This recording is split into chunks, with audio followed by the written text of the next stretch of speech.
గత ప్రభుత్వంలో 10 ఏళ్లలో 1.81 lakh crores ఖర్చు పెట్టి ఇరిగేషన్ లో నామమాత్రం పనులు చేసిండ్రు. ఎక్కడా పెద్దగా ఆయకట్టు సృష్టించలేదు గత ప్రభుత్వాన్ని చెప్పక తప్పదని చెప్పి మనం చేస్తున్నా. వాళ్ళ రోజు కాళేశ్వరం ప్రాజెక్టు మొదలుపెట్టినప్పుడు మేడిగడ్డ బ్యారేజ్ 100 మీటర్ల హైట్ లో కడతామని, తుమ్మడి ఎత్తు దగ్గర యథావిధిగా 148 హైట్ లో కడతామని చెప్పి హామీ ఇచ్చి పనులు మొదలుపెట్టిండ్రు. గత 10 ఏళ్లలో ప్రాణహిత చేవళ్ల ప్రాజెక్ట్ కి తట్టెడు మట్టి పని కూడా చేయలేదు. ఉమ్మడి నిజామాబాద్ జిల్లాకి ఎంతో ఉపయోగపడే ప్రాణహిత చేవళ్ల ప్రాజెక్టు 1-2 నెలల్లో పనులు మొదలుపెట్టి మా టైంలో మా టర్మ్లో మేము పూర్తి చేస్తామని చెప్పి సభాముఖంగా నేను మాటిస్తున్నాను.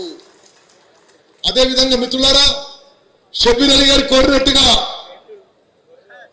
22 కోట్లు ఒక ప్యాకేజీకి పెండింగ్ ఉన్నాయని అది వెంటనే విడుదల చేస్తామని చెప్పి కూడా నేను మనం చేస్తున్నా.